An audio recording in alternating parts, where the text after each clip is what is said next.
ಪ್ರೀತಿಯ ವಿದ್ಯಾರ್ಥಿಗಳೇ, ನಾವು ಕಳೆದ ತರಗತಿಯಲ್ಲಿ ರಾಷ್ಟ್ರಕವಿ ಎಂ ಗೋವಿಂದ ಪೈ ಅವರು ಬರೆದಿರ್ತಕ್ಕಂಥ ಕನ್ನಡಿಗರ ತಾಯಿ ಎಂಬ ಪದ್ಯವನ್ನು ಕುರಿತು ತಿಳ್ಕೊಳ್ತಾ ಇದ್ವಿ ಅಲ್ವಾ ಮಕ್ಕಳೇ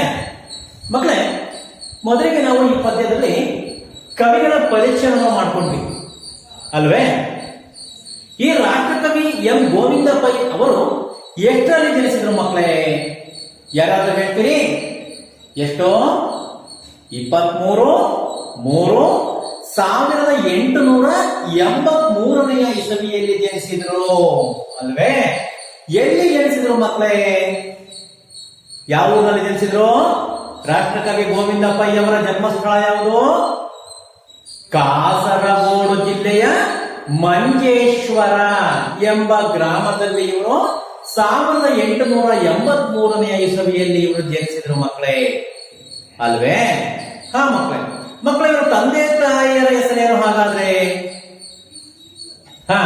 ಗೋವಿಂದ ಪೈ ಅವರ ತಂದೆಯ ಹೆಸರು ತಿಮ್ಮಪ್ಪೈ, ತಾಯಿ ದೇವಕಿಯಮ್ಮ ಅಲ್ವೇ.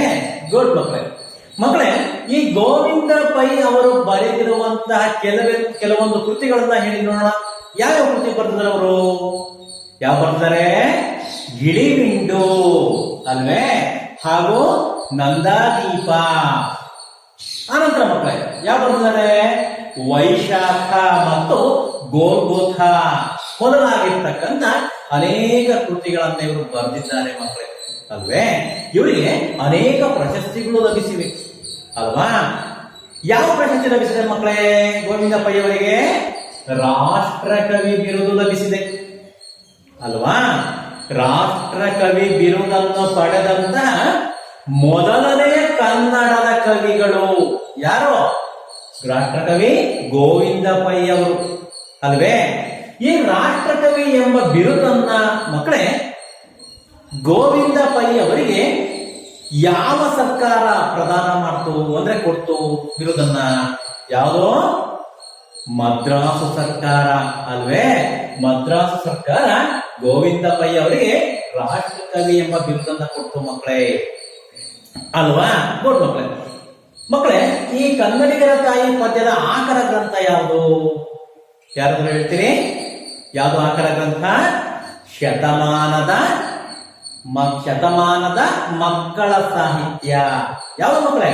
ಶತಮಾನದ ಮಕ್ಕಳ ಸಾಹಿತ್ಯ ಅಂತಕ್ಕಂಥ ಒಂದು ಕವನ ಸಂಕಲನದಿಂದ ಈ ಒಂದು ಪ್ರಸ್ತುತ ಪದ್ಯ ಭಾಗವನ್ನ ಆಯ್ಕೆ ಮಾಡ್ಕೊಂಡಿದ್ದೀವಿ ಅಲ್ವಾ. ಮಕ್ಕಳೇ, ಈ ಪದ್ಯದಲ್ಲಿ ಕವಿಗಳು ಏನನ್ನು ತಿಳಿಸ್ಕೊಡ್ತಾರೆ? ನಿನ್ನೆ ನಾವು ಎರಡು ಪದ್ಯವನ್ನ ನೋಡ್ತಾ ಇದ್ವಿ, ಅಭ್ಯಾಸ ಮಾಡಿದ್ವಿ ಅಲ್ವೇ. ಏನಂತ ಏನ್ ಹೇಳ್ತಾರೆ ಅವರು ಕವಿಗಳು? ಹೇಳಿ ನೋಡೋಣ. ಏನ್ ಹೇಳ್ತಾರೆ? ತಾಯಿ ಬಾರ ಮೊಗವ ತೋರ. ತಾಯಿಯೇ ಯಾವ ತಾಯಿ? ಕನ್ನಡಿಗರ ತಾಯಿ ಅಲ್ವಾ. ಕನ್ನಡಾಂಬೆ, ಭುವನೇಶ್ವರಿ ದೇವಿಯೇ, ಕನ್ನಡಾಂಬೆಯೇ, ಕನ್ನಡಿಗರ ತಾಯಿಯೇ, ನೀನು ಬಾ. ನೀನು ಬರುವುದರ ಮೂಲಕ ನಿನ್ನ ಮುಖವನ್ನ ನಿನ್ನ ಈ ಕನ್ನಡದ ಮಕ್ಕಳಿಗೆ ನಿನ್ನ ಮುಖವನ್ನ ತೋರಿಸು, ನಮ್ಮನ್ನ ಹರಸು, ನಿಮ್ಮ ಕನ್ನಡದ ಮಕ್ಕಳನ್ನ ಹರಸು, ಆಶೀರ್ವಾದ ಮಾಡು, ನಮ್ಮ ತಪ್ಪನ್ನೆನಿಸೋ ತಾಳ್ಬೇಕು. ನಿನ್ನ ಮಕ್ಕಳಾಗಿರ್ತಕ್ಕಂಥ ನಾವು ಎಷ್ಟೆಲ್ಲಾ ತಪ್ಪುಗಳನ್ನ ಮಾಡಿದ್ರು ಸಹ ನೀನು ಸಹಿಸಿಕೊಂಡಿದ್ದೀಯಾ, ಸಹನಾಮೂರ್ತಿಯಾಗಿದ್ದೀಯಾ ನೀನು. ಅದಕ್ಕೆ ಹೇಳೋದು ಮಕ್ಕಳ ತಾಯಿ ಅಲ್ವಾ. ತಾಯಿಗಿಂತ ದೇವರಿಲ್ಲ ಅಲ್ವಾ. ತಾಯಿಗಿಂತ ಮತ್ತೊಂದು ದೇವರು ನಾವು ಪ್ರತ್ಯಕ್ಷ ನೋಡೋದಕ್ಕಾಗೋದಿಲ್ಲ. ಹಾಗೆಯೇ ಇಲ್ಲಿ ಕವಿಗಳು ಹೇಳ್ತಾರೆ, ಕನ್ನಡ ತಾಯಿಯೇ ನಿನ್ನ ಮಕ್ಕಳಾಗಿರ್ತಕ್ಕಂಥ ನಮ್ಮ ಎಲ್ಲಾ ತಪ್ಪುಗಳನ್ನು ಸಹ ನೀನು ಏನ್ ಮಾಡಿದ್ದೀಯ? ನುಂಗಿಕೊಂಡಿದ್ದೀಯ, ಸಹಿಸಿಕೊಂಡಿದ್ದೀಯ ಅಲ್ವಾ. ಅಕ್ಕರೆಯಿಂದ ಅಮ್ಮ ನಾಳ್ವೆ. ಆದ್ರೂ ಸಹ ನಮ್ಮನ್ನು ಯಾವ ರೀತಿ ಕಾಣ್ತೀಯ ನೀನು? ಪ್ರೀತಿಯಿಂದ ಕಾಣ್ತೀಯ. ಅಕ್ಕರೆ ಅಂದ್ರೆ ಪ್ರೀತಿಯಿಂದ ನೀನು ಕಾಣ್ತೀಯ. ನಿನ್ನನ್ನು ಮರೆಯಲೆಂಬವು. ಅದರಿಂದಾಗಿ ತಾಯಿಯೇ ನಿನ್ನನ್ನ ಮಾತ್ರ ನಾವು ಯಾವತ್ತಿಗೂ ನಾವು ಮರೆಯೋದಿಲ್ಲ. ನೀವೇ ನನ್ನ ಉಸಿರು, ನೀನೇ ನಮ್ಮ ಜನ್ಮ, ನೀನೇ ನಮ್ಮ ಬಾಳ್ವೆ ಅಂತೇಳಿ ಕವಿಗಳು ಇಲ್ಲಿ ತಿಳಿಸಿಕೊಡ್ತಾರೆ. ಅದಾದ ನಂತರ ಮಕ್ಕಳೇ ಮುಂದುವರೆದು ಹೇಳ್ತಾರೆ, ಕನ್ನಡ ನಾಡಿನ ಪ್ರಕೃತಿ ವರ್ಣನೆಯನ್ನು ತಿಳಿಸ್ಕೊಡ್ತಾರೆ, ವರ್ಣನೆ ಮಾಡ್ತಾರೆ ಕವಿ. ಅಂದ್ರೆ ಕನ್ನಡ ನಾಡಿನಲ್ಲಿ ಏನೆಲ್ಲ ಇದೆ ಅಂತಕ್ಕಂಥ ವಿಚಾರವನ್ನ ಇಲ್ಲಿ 2ನೇ ಪದ್ಯದಲ್ಲಿ ಕವಿ ತಿಳಿಸಿಕೊಡ್ತಾರೆ ಮಕ್ಕಳು ಅಲ್ವಾ. ಏನ್ ತಿಳಿಸ್ಕೊಡ್ತಾರೆ ಮಕ್ಕಳೇ? ಹಣ್ಣ ನೀವ ಕಾಯ ನೀವ ಪರಿಪರಿಯ ಮರಗಳು. ಕನ್ನಡ ನಾಡಿನಲ್ಲಿ ಏನೆಲ್ಲ ಇದೆ? ಹಣ್ಣನ್ನ ಕೊಡುವಂತಹ ವಿವಿಧ ಬಗೆಯ ವಿವಿಧ ರುಚಿಯನ್ನ ಉಳ್ಳಂತಹ ಅನೇಕ ಜಾತಿಯ ಹಣ್ಣುಗಳನ್ನ ಕೊಡುವಂತಹ ವಿವಿಧ ಬಗೆಯ ಕಾಯಿಗಳನ್ನ ಕೊಡುವಂತಹ ಅನೇಕ ಜಾತಿಯ ಮರಗಳನ್ನ ನಾವು ನೋಡ್ತೀವಿ ನಮ್ಮ ಕನ್ನಡ ನಾಡಿನಲ್ಲಿ ಮಕ್ಕಳೇ. ಪತ್ರ ನೀವ ಪುಷ್ಪ ನೀವ ಲತೆಯ ತರತರಂಗಳು ಅಂದ್ರೆ ಬಳ್ಳಿ ಗಿಡ ಮರ ಬಳ್ಳಿಗಳು ಗಿಡ ಬಳ್ಳಿಗಳನ್ನು ನೋಡ್ತೀವಿ. ಲತೆಗಳು ಅಂದ್ರೆ ಪುಷ್ಪ ಪತ್ರೆಗಳನ್ನ ಎಲೆಗಳನ್ನ ನೀಡುವಂತಹ ಪುಷ್ಪಗಳನ್ನ ಸುಗಂಧ ಭರಿತವಾಗಿರ್ತಕ್ಕಂಥ ನಾನಾ ನಮೂನೆಯ ಹೂಗಳನ್ನ ಕೊಡ್ತಕ್ಕಂಥ ವಿವಿಧ ಬಗೆಯ ಬಳ್ಳಿಗಳನ್ನ ಹೂ ಗಿಡಗಳನ್ನ ನಾವು ನೋಡ್ತೀವಿ ಮಕ್ಕಳು. ತೆನೆಯ ಕೆನೆಯ ಗಾಳಿಯೋ ಅಂದ್ರೆ ವಿವಿಧ ಬಗೆಯ ಧಾನ್ಯಗಳನ್ನ ಬೆಳೆಯುವಂತಹ ಭೂಮಿಯನ್ನ ಕಾಣ್ತೀವಿ ನಾವು. ವಿವಿಧ ಬಗೆಯ ಧಾನ್ಯಗಳನ್ನು ನೋಡ್ತೀವಿ.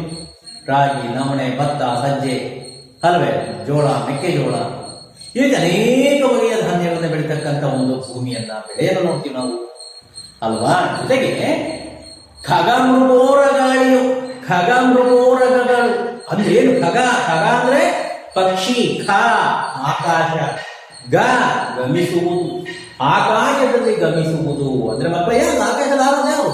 ಪಕ್ಷಿಗಳು ಅಂದ್ರೆ ವಿವಿಧ ಬಗೆಯ ಪಕ್ಷಿಗಳನ್ನು ನಾವು ಕಾಣ್ತೇವೆ. ಮೃಗ ಪ್ರಾಣಿಗಳನ್ನ ಕಾಣ್ತೇವೆ. ಉರಗ ಅಂದ್ರೆ ಹಾವುಗಳು, ವಿವಿಧ ಜಾತಿಯ ಹಾವುಗಳ ಸಂಕುಲವನ್ನ ಹೀಗೆ ಅನೇಕ ಪ್ರಾಣಿ ಪಕ್ಷಿಗಳ ಸಂಕುಲಗಳನ್ನ ನಾವು ಕನ್ನಡ ನಾಡಿನಲ್ಲಿ ಕಾಣ್ತೀವಿ ಮಕ್ಕಳೇ ಅಲ್ವೇ. ಜೊತೆಯಲ್ಲಿ ಏನೆಲ್ಲ ನೋಡ್ತೀವಿ? ನದಿ ನಗರ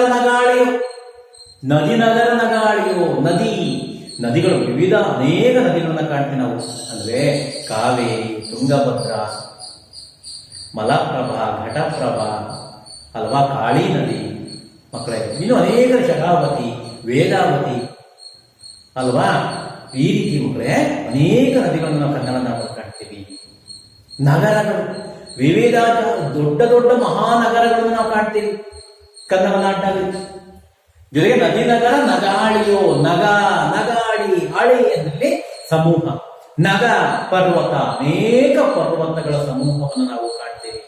ಉದಾಹರಣೆ ಸಹ್ಯಾದ್ರಿ ಪರ್ವತಗಳ ಸಮೂಹ, ಮುಳ್ಳಯ್ಯನಗಿರಿ ಬೆಟ್ಟ ಆಗಿರ್ಬೋದಿಲ್ಲ ಮಕ್ಕಳು, ನಂದಿ ಬೆಟ್ಟ ಆಗಿರ್ಬೋದಿಲ್ಲ, ಈ ರೀತಿ ಚಿತ್ರದುರ್ಗದ ಕಲ್ಲಿನ ಕೋಟೆ ಬೆಟ್ಟ ಆಗಿರ್ಬೋದಿಲ್ಲ, ಈ ರೀತಿ ಅನೇಕ ನಗರಗಳ ಒಂದು ಏನೋ ಆ ಬೆಟ್ಟಗಳ ಪರ್ವತಗಳ ಸಮೂಹವನ್ನು ನಾವಿಲ್ಲಿ ಕಾಣ್ತೀವಿ ಮಕ್ಕಳೇ. ಇಲ್ಲಿ ಇಲ್ಲದ್ದು ದುಡಿಯುವುದೇ ಈ ಕನ್ನಡ ನಾಡಿನಲ್ಲಿ ಇಲ್ಲದೇ ಇರುವಂತಹದ್ದು ಏನಾದ್ರೂ ಇದೆಯಾ ಇನ್ನು ಹೊರಗಡೆ? ಜಗತ್ತಿನಲ್ಲಿ ಏನೆಲ್ಲ ಇದೆಯೋ ಎಲ್ಲದೂ ಸಹ ನನ್ನ ಭೂಮಿನಲ್ಲಿದೆ, ನನ್ನ ಕನ್ನಡ ನಾಡಿನಲ್ಲಿದೆ ಅಂತ ಕವಿ ಹೆಮ್ಮೆಯಿಂದ ಹೇಳ್ಕೊಡ್ತಾರೆ ಮಕ್ಕಳೇ. ಹಾಗೆ ಜೇನು ಸುರಿಯುವ ಹಾಲು ಹರಿಯುವ ದಿವನು ಭೂಮಿಗಿಳಿದಿದೆ. ಜೇನನ್ನ ಸವಿತಕ್ಕಂಥ ಅಷ್ಟೊಂದು ಜೇನು ಸವಿಯಾದಂತ ಜೇನನ್ನ ತಿನ್ನೋದಕ್ಕೆ ಸಿಗುತ್ತೆ.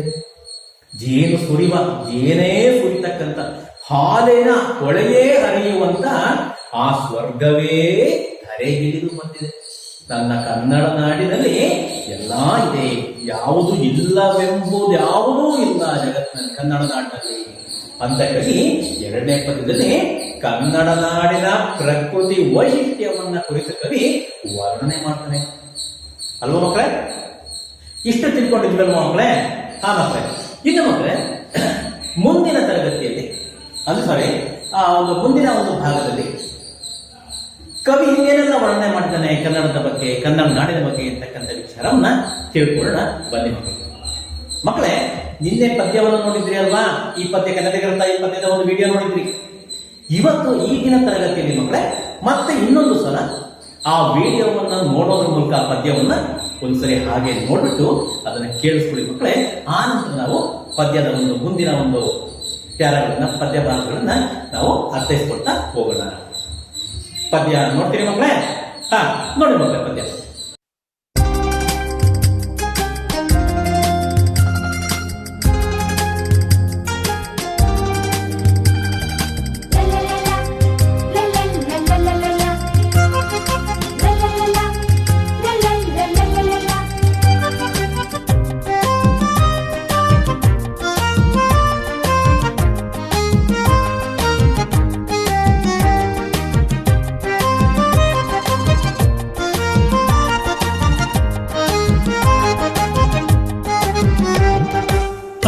ಬಾರ ಮೊಗವ ತೋರ ಕನ್ನಡಿಗರ ಮಾತೆಯೇ, ಹರಸು ತಾಯಿ ಸುತರ ಕಾಯೆ ನಮ್ಮ ಜನ್ಮದಾತೆಯೇ.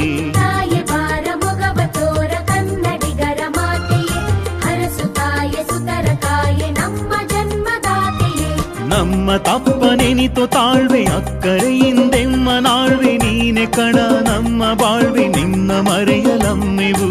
ನಮ್ಮ ತಪ್ಪ ನೆನಿತು ತಾಳ್ವೆ ಅಕ್ಕರೆಯಿಂದೆಮ್ಮ ನಾಳ್ವೆ, ನೀನೆ ಕಣ ನಮ್ಮ ಬಾಳ್ವೆ ನಿನ್ನ ಮರೆಯಲಮ್ಮೆವು. ತನು ಕನ್ನಡ ಮನ ಕನ್ನಡ ನುಡಿ ಕನ್ನಡವೆಮ್ಮವು. ಕನ್ನಡ ಮನ ಕನ್ನಡ ನುಡಿ ಕನ್ನಡವೆಮ್ಮವು. ತಾಯಿ ಬಾರ ಮೊಗವ ತೋರ ಕನ್ನಡಿಗರ ಮಾತೆಯೇ, ಹರಸು ತಾಯಿ ಸುತರ ಕಾಯೆ ನಮ್ಮ ಜನ್ಮದಾತೆಯೇ.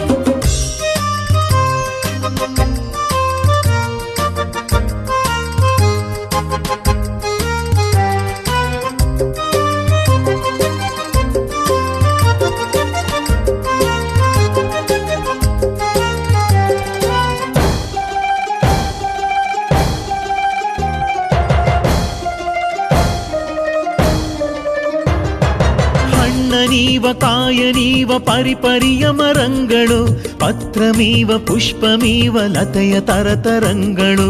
ಹಣ್ಣನೀವ ಕಾಯನೀವ ಪರಿಪರಿಯ ಮರಂಗಳು, ಪತ್ರಮೀವ ಪುಷ್ಪಮೀವ ಲತೆಯ ತರತರಂಗಳು. ತೆನೆಯ ಕೆನೆಯ ಗಾಳಿಯೋ ಖಗಮೃಗೋರ ಗಾಳಿಯೋ, ನದಿ ನಗರನ ಗಾಳಿಯೋ ಇಲ್ಲಿಲ್ಲದು ದುಳಿದುದೆ. ಜೇನು ಸುರಿವ ಹಾಲು ಹರಿವ ದಿವಂ ಭೂಮಿಗಿಳಿದುದೆ, ಜೇನು ಸುರಿವ ಹಾಲು ಹರಿವ ದಿವಂ ಭೂಮಿಗಿಳಿದುದೆ. ತಾಯಿ ಬಾರ ಮೊಗವ ತೋರ ಕನ್ನಡಿಗರ ಮಾತೆಯೇ, ಹರಸು ತಾಯಿ ಸುತರ ಕಾಯೆ ನಮ್ಮ ಜನ್ಮದಾತೆಯೇ.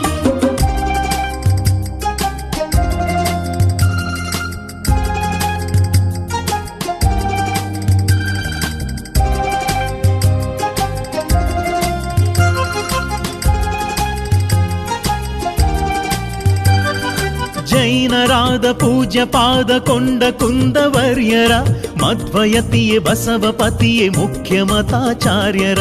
ಜೈನರಾದ ಪೂಜ್ಯ ಪಾದ ಕೊಂಡ ಕುಂದವರ್ಯರ, ಮಧ್ವಯತಿಯೇ ಬಸವಪತಿಯೇ ಮುಖ್ಯ ಮತಾಚಾರ್ಯರ. ಶರ್ವ ಪಂಪರನ್ನರ ಲಕ್ಷ್ಮೀಪತಿ ಜನ್ನರ, ಷಡಕ್ಷರಿ ಮುತಣ್ಣರ ಪುರಂದರ ವರೇಣ್ಯರ. ತಾಯಿ ನಿನ್ನ ಬಸಿರೆ ಹೊನ್ನ ಗನಿ ವಿದ್ಯಾರಣ್ಯರ, ತಾಯಿ ನಿನ್ನ ಬಸಿರೆ ಹೊನ್ನ ಗನಿ ವಿದ್ಯಾರಣ್ಯರ. ತಾಯಿ ಬಾರ ಮೊಗವ ತೋರ ಕನ್ನಡಿಗರ ಮಾತೆಯೇ, ಹರಸು ತಾಯಿ ಸುತರ ಕಾಯೆ ನಮ್ಮ ಜನ್ಮದಾತೆಯೇ.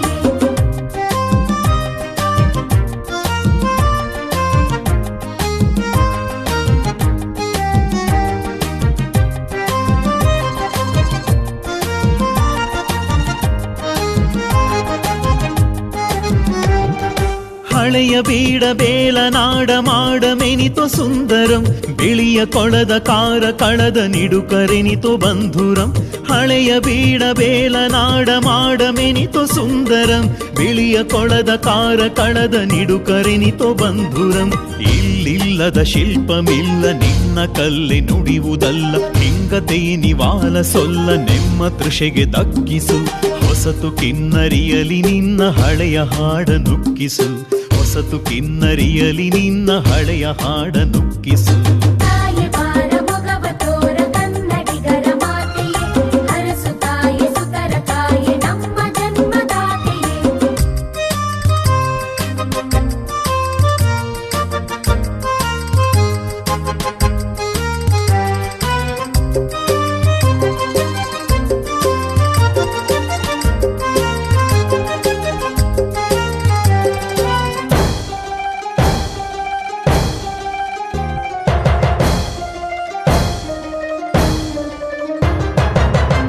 ಮರೆಯ ಕಂಪನರಿಯದನೆ ಹೊರಗೆ ಹುಡುಕುವ, ಮೃಗದ ಸೇಡು ನಮ್ಮ ಪಾಡು ಪರರ ನುಡಿಗೆ ಮಿಡುಕುವ. ತನ್ನ ಮರೆಯ ಕಂಪನರಿಯದನೆ ಹೊರಗೆ ಹುಡುಕುವ, ಮೃಗದ ಸೇಡು ನಮ್ಮ ಪಾಡು ಪರರ ನುಡಿಗೆ ಮಿಡುಕುವ. ಕನ್ನಡ ಕಸ್ತೂರಿಯನ್ನ ಹೊಸತು ಸಿರಿಂತೀಡದನ್ನ, ಸುರಭಿಯಲ್ಲಿ ನೀನದನ್ನ ನವಶಕ್ತಿ ನೆಬ್ಬಿಸು. ಹೊಸ ಸುಗಂಧದೊಸಗೆಯಿಂದ ಜಗದಿ ಹೆಸರ ಹಬ್ಬಿಸು, ಹೊಸ ಸುಗಂಧದೊಸಗೆಯಿಂದ ಜಗದಿ ಹೆಸರ ಹಬ್ಬಿಸು. ತಾಯಿ ಬಾರ ಮೊಗವ ತೋರ ಕನ್ನಡಿಗರ ಮಾತೆಯೇ, ಹರಸು ತಾಯಿ ಸುತರ ತಾಯಿ ನಮ್ಮ ಜನ್ಮದಾತೆಯೇ. ನಮ್ಮೆದೆಯಂ ತಾಯೆ ಬಲಿಸು, ಎಲ್ಲರ ಬಾಯಲ್ಲಿ ನೆಲಸು, ನಮ್ಮ ಮನಮನೊಂದೆ ಕಲಸು, ಇದನೊಂದನೆ ಕೋರುವೆ. ನಮ್ಮೆದೆಯಂ ತಾಯೆ ಬಲಿಸು, ಎಲ್ಲರ ಬಾಯಲ್ಲಿ ನೆಲಸು, ನಮ್ಮ ಮನಮನೊಂದೆ ಕಲಸು, ಇದನೊಂದನೆ ಕೋರುವೆ. ನಿನ್ನ ಮೂರ್ತಿ ಜಗತ್ಕೀರ್ತಿ ಎಂದಿಗೆ ಮಗೆ ತೋರುವೆ, ನಿನ್ನ ಮೂರ್ತಿ ಜಗತ್ಕೀರ್ತಿ ಎಂದಿಗೆ ಮಗೆ ತೋರುವೆ.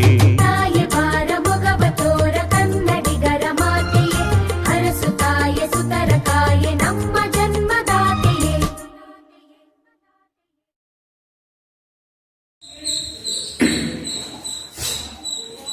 ಮಕ್ಕಳೇ, ಈ ಪದ್ಯದ ಒಂದು ವಿಡಿಯೋ ನೋಡಿದ್ರಲ್ವಾ? ಹಾ ಮಕ್ಕಳೇ, ಈಗ ನೋಡಿ ಮಕ್ಕಳೇ, ಪದ್ಯದಲ್ಲಿ ಮುಂದುವರೆದ ಕವಿ ಏನ್ ಹೇಳ್ತಾರೆ ನೋಡ್ಕೊಳ್ಳಿ ಮಕ್ಕಳೇ. ಜೈನರಾದ ಪೂಜ್ಯಪಾದ ಕೊಂಡಕುಂದವರ್ಯರ. ಮಕ್ಕಳೇ, ಈ ಒಂದು ಮೂರನೆಯ ಪದ್ಯದಲ್ಲಿ ಕವಿ ಕನ್ನಡ ನಾಡಿನಲ್ಲಿ ಬಂದು ಹೋದಂತ ಅನೇಕ ಜನ ಕವಿಗಳು, ಸಾಹಿತಿಗಳು, ಮತಾಚಾರ್ಯರ ಬಗ್ಗೆ ಈ ಮೂರನೇ ಪದ್ಯದಲ್ಲಿ ಕವಿ ವರ್ಣನೆ ಮಾಡ್ತಾರೆ ಮಕ್ಕಳೇ. ನೋಡಿ ಮಕ್ಕಳಿಗೆ, ಜೈನರಾದ ಪೂಜ್ಯಪಾದ ಕೊಂಡಕುಂದವರ್ಯರ. ಯಾರಪ್ಪ ಹೇಗಂದ್ರೆ ಜೈನರು. ಜೈನ ಅಂದ್ರೆ ಏನು ಮಕ್ಕಳೇ? ಅದು ಒಂದು ಧರ್ಮ ಅಲ್ವೇ? ಜೈನ ಧರ್ಮ ಕರ್ನಾಟಕದಲ್ಲಿ ನಮ್ಮ ಇತಿಹಾಸವನ್ನ ತೆಗೆದು ನೋಡಿದಾಗ ಜೈನ ಧರ್ಮ ಕರ್ನಾಟಕದಲ್ಲಿ ಅತಿ ಉನ್ನತವಾಗಿರ್ತಕ್ಕಂಥ ಒಂದು ಸ್ಥಾನದಲ್ಲಿ ಇತ್ತು ಅಂತಕ್ಕಂಥ ನಿದರ್ಶನಗಳು ನಮಗೆ ಸಿಗ್ತವೆ ಮಕ್ಕಳೇ. ಆದರೆ ಹಿಂದೂ ಧರ್ಮದ ಜೊತೆಯಲ್ಲಿ ಧರ್ಮ ಸಾಮರಸ್ಯಕ್ಕೆ ನಾವು ಈ ವಿಚಾರವನ್ನು ನೋಡಬಹುದು ಮಕ್ಕಳೇ ಅಲ್ವೇ? ಅಂದ್ರೆ ಜೈನರಾದ ಪೂಜ್ಯಪಾದ ಕೊಂಡಕುಂದವರ್ಯರ. ಕೊಂಡಕುಂದವರ್ಯರು ಅಂದ್ರೆ ಏನು ಮಕ್ಕಳೇ? ಅಂದ್ರೆ ಇಲ್ಲಿ ಜೈನ ಧರ್ಮದಲ್ಲಿ ಎರಡು ಪಂಥ ಇದೆ ಮಕ್ಕಳು. ಯಾವ ಎರಡು ಪಂಥ? ಶ್ವೇತಾಂಬರರು, ದಿಗಂಬರರು ಅಂತಕ್ಕಂಥ ಎರಡು ಪಂಥ ಇದೆ ಮಕ್ಕಳೇ. ಶ್ವೇತಾಂಬರರು ಅಂದ್ರೆ ಬಿಳಿಯ ವಸ್ತ್ರವನ್ನ ಅವರು ಧರಿಸ್ತಕ್ಕಂಥವ್ರು ಅಲ್ವೇ ಶ್ವೇತಾಂಬರರು ಅಂತ ಕರಿತೀವಿ. ದಿಗಂಬರರು ವಿವಸ್ತ್ರರಾಗಿರ್ತಕ್ಕಂಥ ಸ್ವಾಮೀಜಿಗಳು ಅಥವಾ ಸನ್ಯಾಸಿಗಳು. ದಿಗಂಬರ ಅಂತಕ್ಕಂಥ ಎರಡು ಪಂಥ ಇದೆ ಮಕ್ಕಳೇ. ಈ ಎರಡು ಪಂಥಗಳು ಹುಟ್ಟುವುದಕ್ಕಿಂತ ಮೊದಲು ಜೈನ ಧರ್ಮದಲ್ಲಿ ಅಹ್ರಂತ, ಅನೇಕಾಂತ ಅಂತಕ್ಕಂಥ ಎರಡು ಹೆಸರುಗಳಿಂದ ಪ್ರಸಿದ್ಧವಾಗಿತ್ತು ಮಕ್ಕಳು. ಆಯ್ತಾ? ವಿಕ್ರಮ ಶಕೆ 136ನೇ ವರ್ಷದಲ್ಲಿ, ಅಂದರೆ ಕ್ರಿಸ್ತಶಕ 80ರಿಂದ 81ರಲ್ಲಿ ಅದು ದಿಗಂಬರ ಶ್ವೇತಾಂಬರ ಸಂಪ್ರದಾಯಗಳಿಂದ ಕವಲಾಗ್ತಾ ಬಂತು. ಅಂದ್ರೆ ಜೈನ ಧರ್ಮದಲ್ಲಿ ಮಕ್ಕಳೇ ಶ್ವೇತಾಂಬರ, ದಿಗಂಬರ ಅಂತಕ್ಕಂಥ ಎರಡು ಪಂಥಗಳು ಹುಟ್ಟುವುದಕ್ಕಿಂತ ಮುಂಚಿತವಾಗಿ ಅಹ್ರಂತ, ಅನೇಕಾಂತ ಅಂತಕ್ಕಂಥ ಎರಡು ಪಂಥಗಳಿತ್ತು ಮಕ್ಕಳು. ಬರಬರ್ತಾ ಏನಾಯ್ತು? ಕಾಲಕ್ರಮೇಣ ವಿಕ್ರಮ ಶಕೆಯ ಆರಂಭದಲ್ಲಿ 136ನೇ ಒಂದು ಇಸವಿಯಲ್ಲಿ, ಅಂದ್ರೆ ಕ್ರಿಸ್ತಶಕ ಸುಮಾರು 80-81ನೇ ಇಸವಿಯಲ್ಲಿ ಅದು ದಿಗಂಬರ ಮತ್ತು ಶ್ವೇತಾಂಬರ ಅಂತಕ್ಕಂಥ ಎರಡು ಸಂಪ್ರದಾಯಗಳಾಗಿದ್ದು ಕವಲೊಡಿತು. ದಿಗಂಬರ ಸಂಪ್ರದಾಯಕ್ಕೆ ಮೂಲ ಸಂಘ ಅಂತ ಹೆಸರಾಯಿತು. ಈ ದಿಗಂಬರ ಸಂಪ್ರದಾಯಕ್ಕೆ ಮೂಲ ಸಂಘ ಅಂತ ಹೆಸರಾಗಿ ಪದ್ಮನಂದಿ ಎಂಬ ಮೊದಲನೆಯ ಹೆಸರುಳ್ಳ ಕೊಂಡಕುಂದಾಚಾರ್ಯರು ಈ ಮೂಲ ಸಂಘದ ಮುಂದಾಳುಗಳೆಂದು ಒಂದು ಗಣದ ಒಡೆಯರೆಂದು ಕಂಡು ಬರುತ್ತದೆ. ಅಂದ್ರೆ ಎರಡು ಗಣವಾಯಿತು ಮಕ್ಕಳೇ. ಯಾವುದು? ದಿಗಂಬರ, ಶ್ವೇತಾಂಬರ ಅಂತಕ್ಕಂಥ ಎರಡು ಕವಲಾದಂತಹ ಸಂದರ್ಭದಲ್ಲಿ ದಿಗಂಬರ ಸಂಪ್ರದಾಯಕ್ಕೆ ಮೂಲ ಸಂಘ ಹೇಳಿ ಹೆಸರಾಗ್ತದೆ. ಈ ಮೂಲ ಸಂಘದ ಋಷಿಗಳು ಅಂದ್ರೆ ಆ ಒಂದು ಯತಿಗಳು ಯಾರು? ಪದ್ಮನಂದಿ ಎಂತಕ್ಕಂಥ ಒಬ್ರು ಮುಂದಾಳುಗಳು. ಅವರು ಆ ಮೊದಲನೇ ಹೆಸರುಳ್ಳ ಕೊಂಡಕುಂದಾಚಾರ್ಯರು ಈ ಮೂಲ ಸಂಘದ ಮುಂದಾಳುಗಳು ಅಂತಕ್ಕಂಥ ಹೆಸರಾಯ್ತು ಮಕ್ಕಳೇ. ಅದರಿಂದ ಕೊಂಡಕುಂದಾಚಾರ್ಯರು ಯಾರು? ಹಾಗಾದ್ರೆ ದಿಗಂಬರ ಸಂಪ್ರದಾಯದ ಮೊದಲ ಗುರುಗಳು ಯಾರು? ಕೊಂಡಕುಂದಾಚಾರ್ಯರು. ಅರ್ಥಾತ್ ದಿಗಂಬರ ಸಂಪ್ರದಾಯದ ಮೊದಲ ಮುಂದಾಳುಗಳು ಅಂತ ನಾವು ತಿಳಿದುಕೊಳ್ಬಹುದು. ಅಂದ್ರೆ ಕವಿ ಯಾಕೆ ಮಾಡ್ತಾರೆ ಅಂದ್ರೆ ಕನ್ನಡ ನಾಡಿನಲ್ಲಿ ಜೈನ ಧರ್ಮದ ಪರಂಪರೆಯು ಸಹ ಕನ್ನಡ ನಾಡಿನಲ್ಲಿತ್ತು, ಇದೆ. ಅದಕ್ಕೆ ಸಾಕ್ಷಿ ಇಲ್ಲಿ ಹೇಳ್ತಾರೆ, ಜೈನರಾದ ಪೂಜ್ಯಪಾದ ಕೊಂಡಕುಂದವರ್ಯರ, ಅಂದ್ರೆ ಜೈನ ಧರ್ಮದ ದಿಗಂಬರ ಸಂಪ್ರದಾಯದ ಮೊದಲ ಮುಂದಾಳುಗಳಾದಂತಹ ಕೊಂಡಕುಂದಾಚಾರ್ಯರು ನಮ್ಮ ನಾಡಿನಲ್ಲಿ ಇದ್ದವರು. ಮಧ್ವಯತಿಯ ಬಸವಪತಿಯ ಮುಖ್ಯ ಮತಾಚಾರ್ಯರ ಮಧ್ವಾಚಾರ್ಯರು. ಮಕ್ಕಳೇ, ದ್ವೈತ ಸಿದ್ಧಾಂತದ ಪ್ರತಿಪಾದಕರಾದಂತಹ ಮಧ್ವಾಚಾರ್ಯರು, ಬಸವಪತಿಯೇ ಬಸವಣ್ಣನವರು, ಕಲ್ಯಾಣದ ಕ್ರಾಂತಿಕಾರಿ ಬಸವಣ್ಣನವರು 12ನೇ ಶತಮಾನದಲ್ಲಿ ಇಡೀ ಸಮಾಜವನ್ನೇ ಒಂದು ಸ್ಥಳಕ್ಕೆ ಮೇಲೆತ್ತಿಕೊಂಡು ಹೋದಂತಹ ಮಹಾನ್ ಮಾನವತಾವಾದಿಯಾಗಿರ್ತಕ್ಕಂಥ ಬಸವಪತಿಯೇ ಬಸವಣ್ಣನವರು ಮುಖ್ಯ ಮತಾಚಾರ್ಯರ. ಈ ರೀತಿ ಅನೇಕ ಜನ ಮತಾಚಾರ್ಯರುಗಳು, ಋಷಿಗಳು, ಧರ್ಮದ ಅಧಿಕಾರಿಗಳು, ಧರ್ಮದ ಮುಂದಾಳುಗಳು ಅನೇಕ ಜನ ಕನ್ನಡ ನಾಡಿನಲ್ಲಿ ಹುಟ್ಟಿ ಬಂದಿದ್ದಾರೆ ಮಕ್ಕಳೇ. ಜೊತೆಯಲ್ಲಿ ಶರ್ವಪಂಪರನ್ನರ, ಶರ್ವ ಅಂದ್ರೆ ನೃಪತುಂಗ. ಯಾರು ಮಕ್ಕಳ ನೃಪತುಂಗ? ರಾಷ್ಟ್ರಕೂಟದ ದೊರೆ ನೃಪತುಂಗ, ಅಮೋಘ ವರ್ಷ ನೃಪತುಂಗ ಅಂತ ಕರಿತೀವಿ. ಶರ್ವ ಅಂದ್ರೆ ನೃಪತುಂಗ ಅಂತಕ್ಕಂಥ ಹೆಸರು. ಪಂಪ ಅಂದ್ರೆ ಕವಿ, ಪಂಪ ಕವಿ. ನೃಪತುಂಗ ಅಂದ್ರೆ ಈತನು ಸಹ ಒಬ್ಬ ಕವಿ, ನೃಪತುಂಗ. ಇದರಲ್ಲಿ ರನ್ನರ, ಶರ್ವಪಂಪ ರನ್ನರ ಅಂದ್ರೆ ಶರ್ವಪಂಪ ರನ್ನರು, ನೃಪತುಂಗ, ಪಂಪ ಕವಿ, ರನ್ನ ಕವಿ. ಲಕ್ಷ್ಮೀಪತಿ ಜನರ, ಲಕ್ಷ್ಮೀಪತಿ ಅಂದ್ರೆ ಲಕ್ಷ್ಮೀಶ. ಉಪಮಾಲೋಲ ಎಂಬ ಬಿರುದನ್ನ ಪಡೆದಿರ್ತಕ್ಕಂಥ, ಜೈಮಿನಿ ಭಾರತ ಅಂತಕ್ಕಂಥ ಕಾವ್ಯವನ್ನ ಬರೆದಂತಹ ಕವಿ ಮಕ್ಕಳೇ ಲಕ್ಷ್ಮೀಶ ಕವಿ. ಜನ್ನ ಯಶೋಧರ ಚರಿತೆ ಕೃತಿಯನ್ನ ಬರೆದಂತಹ ಜನ್ನ ಕವಿಯಾಗಿರಬಹುದು. ಷಡಕ್ಷರಿ ಮುದ್ದಣ್ಣರ, ಷಡಕ್ಷರ ದೇವ ಕವಿ ಮುದ್ದಣ್ಣ. ಅರುಣೋದಯದ ಮುಂಗೋಳಿ ಅಂತೇಳಿ ಕನ್ನಡ ಸಾಹಿತ್ಯದಲ್ಲಿ ಮುದ್ದಣ್ಣನ ಕರಿತೀವಿ ಮಕ್ಕಳೇ, ಅಲ್ವೇ? ಆ ಒಂದು ಮುದ್ದಣ್ಣ ಕವಿ. ಪುರಂದರವರೇಣ್ಯರ, ಪುರಂದರದಾಸರು, ಕನಕದಾಸರಂತಹ ಮಹಾನ್ ದಾಸ ಶ್ರೇಷ್ಠರುಗಳು. ತಾಯೇ ನಿನ್ನ ಬಸಿರೆ ಹೊನ್ನಗನಿ ವಿದ್ಯಾರಣ್ಯ ಗುರುಗಳು. ವಿದ್ಯಾರಣ್ಯರಂದ್ರೆ ಯಾರು ಮಕ್ಕಳೇ? ವಿಜಯನಗರ ಸಾಮ್ರಾಜ್ಯವನ್ನ ಸ್ಥಾಪಿಸುವಲ್ಲಿ ಪ್ರಮುಖ ಪಾತ್ರವನ್ನ ವಹಿಸಿದಂತಹ ಮಹಾನ್ ಗುರುಗಳು. ಹರಿಹರ ಮತ್ತೆ ಬುಕ್ಕರಾಯರು, ಹಕ್ಕ ಬುಕ್ಕರ್ ಅಂತ ಕರಿತೀವಲ್ವಾ? 1336ನೇ ಇಸ್ವಿಯಲ್ಲಿ ವಿಜಯನಗರ ಸಾಮ್ರಾಜ್ಯ ರಚನೆ ಆಯ್ತು, ಸ್ಥಾಪನೆ ಆಯ್ತು. ಆ ಹಕ್ಕ ಬುಕ್ಕರಿಂದ ವಿಜಯನಗರ ಸಾಮ್ರಾಜ್ಯವನ್ನು ಸ್ಥಾಪಿಸಿದಂತಹ ಕೀರ್ತಿ ವಿದ್ಯಾರಣ್ಯ ಗುರುಗಳಿಗೆ ಸಲ್ಲುತ್ತೆ ಮಕ್ಕಳು, ಅಲ್ವೇ? ಈ ಪದ್ಯದಲ್ಲಿ ಕವಿ ಹೇಳ್ತಾರಿಲ್ಲಿ, ಕನ್ನಡಿಗರ ತಾಯಿಯೇ, ಕನ್ನಡ ತಾಯಿಯೇ, ಭುವನೇಶ್ವರಿ ದೇವಿಯೇ, ನಿನ್ನ ಗರ್ಭದಿಂದ ಎಂತೆಂತಹ ಮಹಾನ್ ಮುತ್ತು ರತ್ನಗಳಂತಹ ಮಹಾನ್ ಸಾಧಕರುಗಳು, ಸಂತರುಗಳು, ಕವಿಗಳು, ಗುರುಶ್ರೇಷ್ಠರು ಅನೇಕ ಜನರು ಉದಯಿಸಿ ಬಂದಿದ್ದಾರೆ, ಹುಟ್ಟಿ ಬಂದಿದ್ದಾರೆ. ನಿನ್ನ ಬಸಿರೆ ಹೊನ್ನಗನಿ, ಗಣಿ, ಮುತ್ತಿನ ಚಿನ್ನದ ಗಣಿ ಅಂತ ಹೇಳಿ ಇಲ್ಲಿ ಕವಿ ವರ್ಣನೆ ಮಾಡ್ತಾರೆ ಕನ್ನಡಾಂಬೆಗೆ ಮಕ್ಕಳೇ. ಹೇಳ್ತಾರೆ ಇಲ್ಲಿ 3ನೇ ಪದ್ಯದಲ್ಲಿ ಹೇಳ್ತಾರೆ, ಇನ್ನೊಂದ್ಸರಿ ನೋಡ್ಕೊಳ್ಳಿ.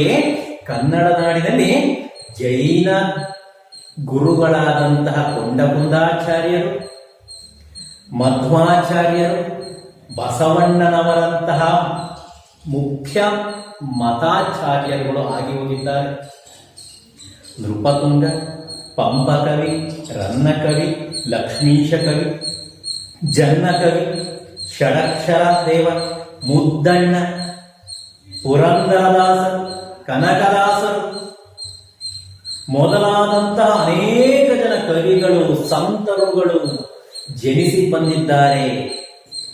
ವಿದ್ಯಾರಣ್ಯರು ಮಹಾನ್ ಒಂದು ಕನ್ನಡದ ಸಾಮ್ರಾಜ್ಯವನ್ನು ಸ್ಥಾಪನೆಗೆ ಮುಂದಾಳುಗಳಾದಂತಹ ಮಹತ್ವದ ಪಾತ್ರವನ್ನ ವಹಿಸಿದಂತ ವಿದ್ಯಾರಣ್ಯ ಗುರುಗಳು ಮೊದಲಾದಂತಹ ಅನೇಕ ಜನ ಕವಿಗಳು, ಸಂತರು, ಸಾಧು ಪುರುಷರುಗಳು ಇವರೆಲ್ಲ ನಿನ್ನ ಗರ್ಭದಿಂದ ಜನಿಸಿ ಬಂದಂತಹ ಮುತ್ತು ರತ್ನಗಳು ಅಂತೇಳಿ ಕವಿ ಕನ್ನಡ ತಾಯಿಯನ್ನ ಕುರಿತು ಮಕ್ಕಳೇ ವರ್ಣನೆ ಮಾಡ್ತಾ ಇದ್ದಾರೆ.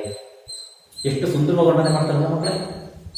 ಹಾ ಮಕ್ಕಳು, ಅದಾದ ನಂತರ ಮಕ್ಕಳೇ 4ನೇ ಪದ್ಯದಲ್ಲಿ ಕವಿ ಹೇಳ್ತಾರೆ, ಕನ್ನಡ ನಾಡಿನ ಇತಿಹಾಸವನ್ನ ವರ್ಣನೆ ಮಾಡ್ತಾರೆ. ಏನು ಕನ್ನಡ ನಾಡಿನ ಇತಿಹಾಸವನ್ನ ಕುರಿತು ವರ್ಣನೆ ಮಾಡ್ತಾರೆ ನೋಡ್ಕೊಳ್ಳಿ ಮಕ್ಕಳಲ್ಲಿ. ಹಳೆಯ ಬೀಡ ಬೇಲನಾಡ ಮಾಡಮಿಡಿದ ಸುಂದರಂ. ಹಳೆಯ ಬೀಡು ಅಂದ್ರೆ ಹಳೆಯ ಬೀಡು, ಹೊಯ್ಸಳ ಸಾಮ್ರಾಜ್ಯದ ವಾಸ್ತು ಶಿಲ್ಪ ಕಲೆಗಳ ತವರು ಯಾವುದು? ಬೇಲೂರು ಮತ್ತೆ ಹಳೆ ಬೀಡು ಮಕ್ಕಳು ಅಲ್ವೇ. ಈ ಹಳೆಯ ಬೀಡ ಬೇಲನಾಡ, ಹಳೆಯ ಬೀಡು ಅಂದ್ರೆ ಈಗಿನ ಹಳೆ ಬೀಡು. ಮೊದಲು ಅದನ್ನ ದ್ವಾರ ಸಮುದ್ರ ಅಂತ ಕರೀತಾ ಇದ್ರು ಅಲ್ವಾ ಮಕ್ಕಳೇ? ಮಕ್ಕಳೇ, ಆ ದ್ವಾರ ಸಮುದ್ರ ಅಥವಾ ಹಳೆಯ ಬೀಡು ಬೇಲನಾಡು.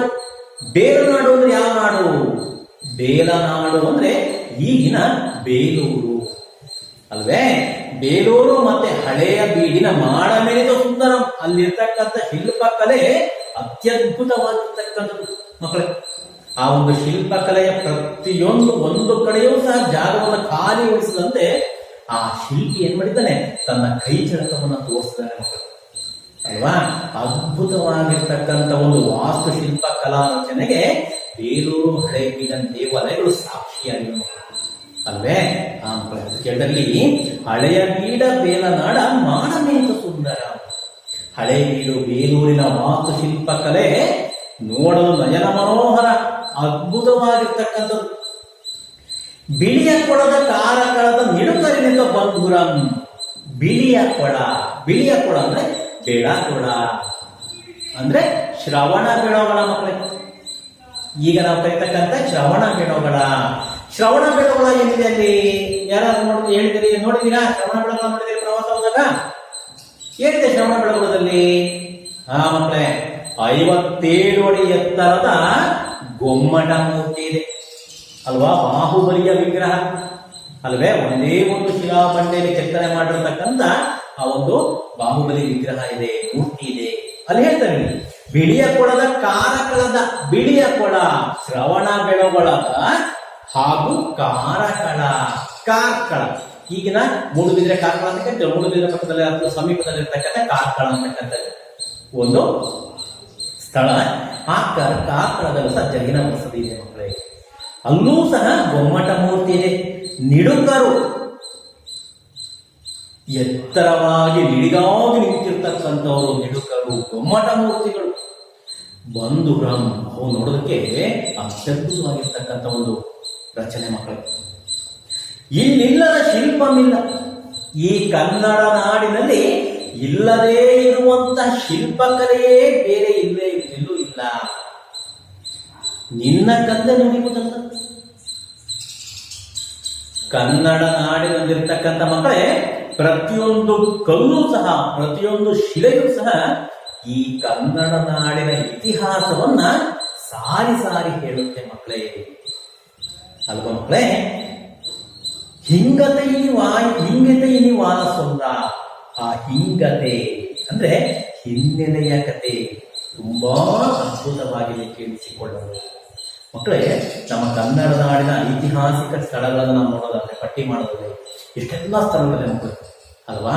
ಹೊಯ್ಸಳರ ಶಿಲ್ಪಕಲೆಯ ಕೇಂದ್ರವಾಗಿರ್ತಕ್ಕಂಥ ಬೇಲೂರು, ಹಳೇಬೀಡು, ಸೋಮನಾಥಪುರ ಅಲ್ವಾ ಮಕ್ಕಳೇ. ಅದಾದ ನಂತರ ಬಾದಾಮಿ ಚಾಲುಕ್ಯರ ಸಂದರ್ಭದ ಕಾಲದಲ್ಲಿ ಬಾದಾಮಿ, ಐಹೊಳೆ, ಪಟ್ಟದಕಲ್ಲು, ಬಾದಾಮಿ ಚಾಲುಕ್ಯರು ರಾಷ್ಟ್ರಕೂಟರ ಆಳ್ವಿಕೆ ನಡೆದಂತಹ ಒಂದು ಸ್ಥಳಗಳು ಅಲ್ವಾ. ವಿಜಯನಗರ ಸಾಮ್ರಾಟರು ಆಳ್ವಿಕೆ ನಡೆಸಿದಂತಹ ಹಂಪೆ, ವಿಶ್ವವಿಖ್ಯಾತ ಹಂಪೆ ಅಲ್ವಾ. ಇಂತಹ ಸುಂದರವಾಗಿರ್ತಕ್ಕಂಥ ಒಂದು ಶಿಲ್ಪಕಲಾ ಸೌಂದರ್ಯ ಮಕ್ಕಳು ಅಲ್ವಾ. ಅದ್ರ ಜೊತೆಯಲ್ಲಿ ನಮ್ಮ ಮೈಸೂರು ಒಡೆಯರುಗಳು ಆಳಿದಂತಹ ಮೈಸೂರು ಸುತ್ತಮುತ್ತಲ ಪ್ರದೇಶಗಳು, ಶ್ರೀರಂಗಪಟ್ಟಣ, ಮೈಸೂರಿನ ಅತ್ಯಂತ ಜಗದ್ವಿಖ್ಯಾತ ಅರಮನೆ. ಇಂದಿಗೂ ಸಹ ಮೈಸೂರು ದಸರಾ ಉತ್ಸವವನ್ನು ನಾವು ಆಚರಣೆ ಮಾಡ್ಕೊಂಡು ಬರ್ತಾ ಇದ್ದೀವಿ. ಮೈಸೂರು ಮಹಾರಾಜರು ಆರಂಭ ಮಾಡುವಂತ ಒಂದು ದಸರಾ ಉತ್ಸವವನ್ನ ಅಲ್ವಾ ಮಕ್ಕಳೇ. ಮಕ್ಕಳೇ, ಅದ್ರ ಜೊತೆಗೆ ಮಕ್ಕಳೇ, ನಮ್ಮಲ್ಲೇ ಇರ್ತಕ್ಕಂಥ ಚಿತ್ರದುರ್ಗದ 7 ಸುತ್ತಿನ ಕಲ್ಲಿನ ಕೋಟೆ ಅಲ್ವಾ. ಆ ಕೋಟೆಗೆ ಹೋದಾಗ ನನಗೆ ರೋಮಾಂಚನ ಆಗುತ್ತೆ, ಆಶ್ಚರ್ಯ ಆಗುತ್ತೆ. ಅಂತ ಬೃಹದಾಕಾರವಾಗಿರ್ತಕ್ಕಂಥ ಬಂಡೆಗಳನ್ನ ಕಡಿದು ಬಿಟ್ಟು ಅವನು ಹೇಗೆ ಒಂದ್ರ ಮೇಲೆ ಬಂಡೆಗಳನ್ನು ನಿಲ್ಲಿಸಿದ್ದಾರೆ. ಯಾಕೆಂದ್ರೆ ಆಗಿನ ಕಾಲದಲ್ಲಿ ತಂತ್ರಜ್ಞಾನ ಇಲ್ಲ. ಈಗ ನಮಗೆ ಟೆಕ್ನಾಲಜಿ ಇದೆ, ತಂತ್ರಜ್ಞಾನ ಇದೆ. ನಮಗೆ JCB ಬರ್ತದೆ, ಕ್ರೇನ್ ಇದಾವೆ ಅಲ್ವಾ, ಹಿಟಾಚಿ ಮಿಷಿನ್ಸ್ಗಳು ಇದಾವೆ, ದೊಡ್ಡ ದೊಡ್ಡ ಯಂತ್ರೋಪಕರಣಗಳಿದಾವೆ. ಆ ಯಂತ್ರೋಪಕರಣಗಳ ಮೂಲಕ ಒಂದೊಂದು ಮರವನ್ನೇ ಕಿತ್ತು ಇನ್ನೊಂದು ಕಡೆಗೆ ನೆಡಬಹುದು, ಮರಗಳನ್ನೇ ನೆಡಬಹುದು. ಅಂತ ತಂತ್ರಜ್ಞಾನ ನಮ್ಮಲ್ಲಿ ಈಗಿದೆ. ಆದ್ರೆ ಆಗಿನ ಕಾಲದಲ್ಲಿ ತಂತ್ರಜ್ಞಾನವೇ ಇಲ್ಲದೆ ಇರ್ತಕ್ಕಂಥ, ವಿದ್ಯುತ್ತೇ ಇಲ್ಲದೆ ಇರ್ತಕ್ಕಂಥ ಆಗಿನ ಕಾಲದಲ್ಲಿ ಹೇಗೆ ಮನುಷ್ಯ ಇದೆಲ್ಲ ಮಾಡಿದ್ರು ಅಲ್ವೇ? ಅದನ್ನ ನೆನೆಸ್ಕೊಂಡು ನಿಜಕ್ಕೂ ಸಹ ಅದು ಅದ್ಭುತ, ಪರಮಾಶ್ಚರ್ಯ ಮಕ್ಕಳು ಅಲ್ವೇ? ಅದರಿಂದಾಗಿ ಇಲ್ಲಿ ಹೇಳ್ತಾರೆ, ಇಲ್ಲಿ ಆ ಹಿನ್ನೆಲೆಯ ಕತೆ ಕೇಳ ಸೊಗಸಾಗಿದೆ ಅಂತ ಹೇಳ್ತಾರೆ ಮಕ್ಕಳೇ.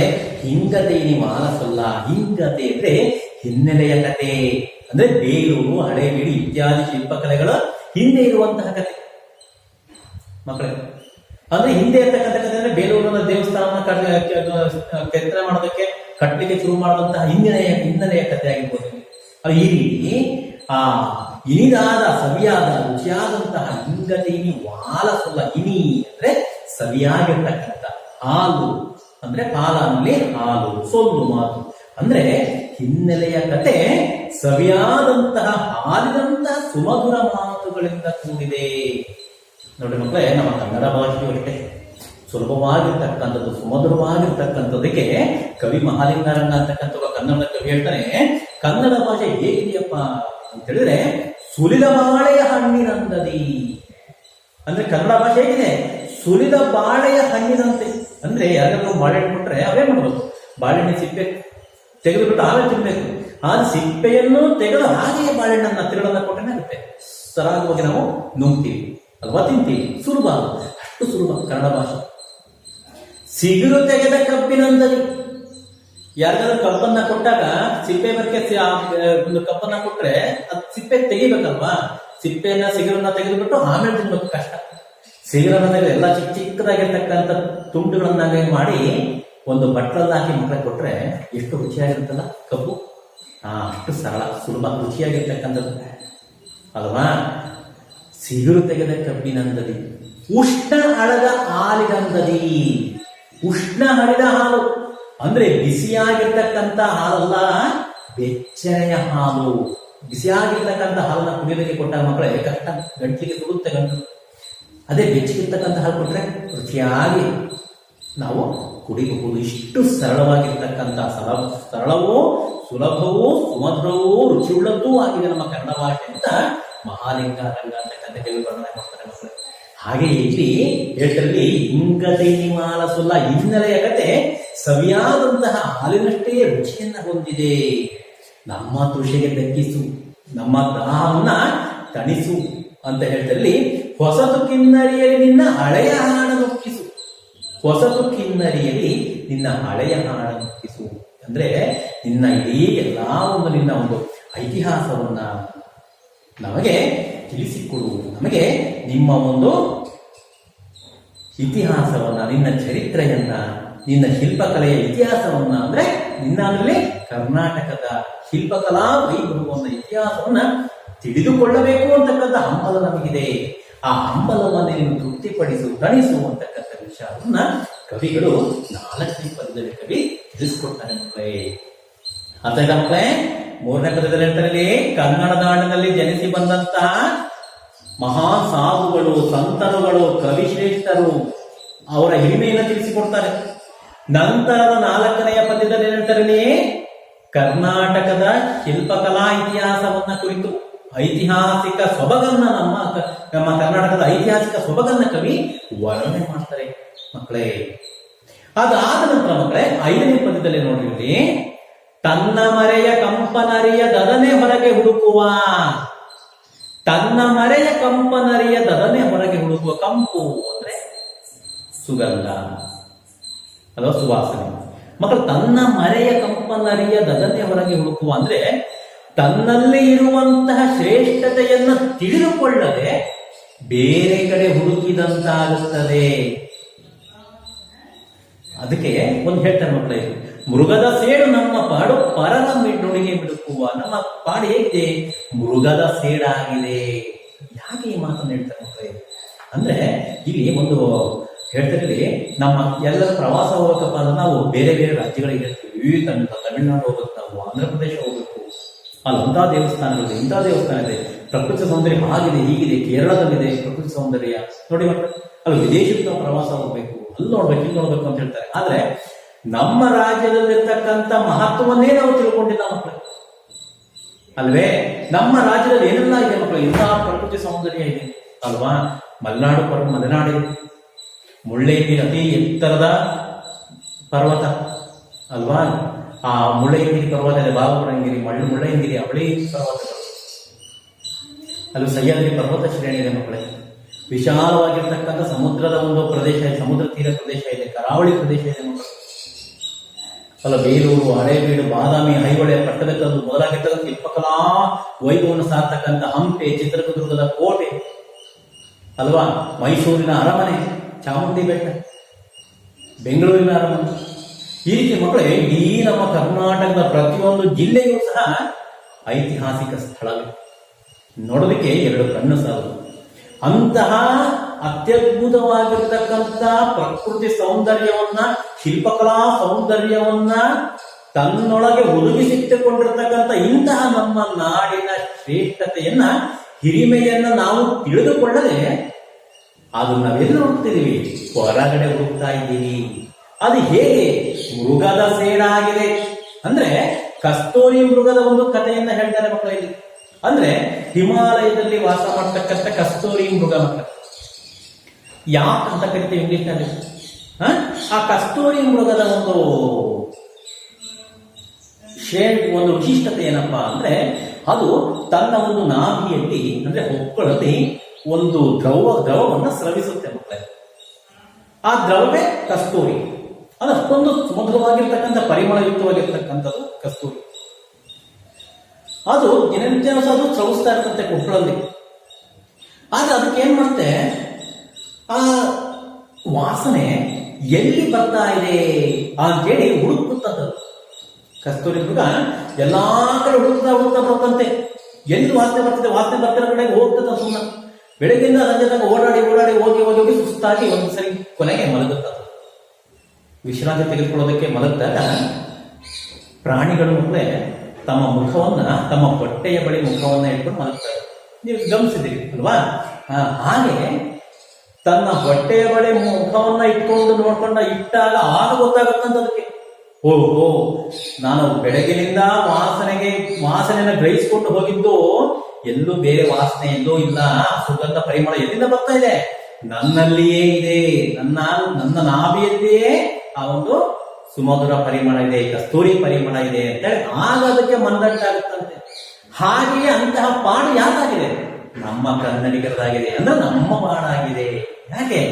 ನಮ್ಮ ನಾಡಿನಲ್ಲಿರ್ತಕ್ಕಂಥ ನಮ್ಮ ನಾಡಿನ ಶ್ರೇಷ್ಠತೆಯನ್ನೇ ತಿಳಿದುಕೊಳ್ಳಲಾರದ ನಾವುಗಳು ಬೇರೆಯ ಜಗತ್ತಿಗೆ, ಬೇರೆ ರಾಜ್ಯಗಳು, ಬೇರೆ ದೇಶಗಳಲ್ಲಿ ನೋಡೋದಕ್ಕೆ ಹಂಬಲಿಸ್ತಾ ಇದ್ದೀವಿ ಅಲ್ವೇ? ಅದನ್ನ ಹೇಳ್ತಾರೆ ಮಕ್ಕಳಲ್ಲಿ, ಮೃಗದ ಸೇಡು ನಮ್ಮ ಪಾಡು ಪರರ ಮಿಡಿಗೆ ಮುಡಿಗೆ ಮಿಡುಕುವ.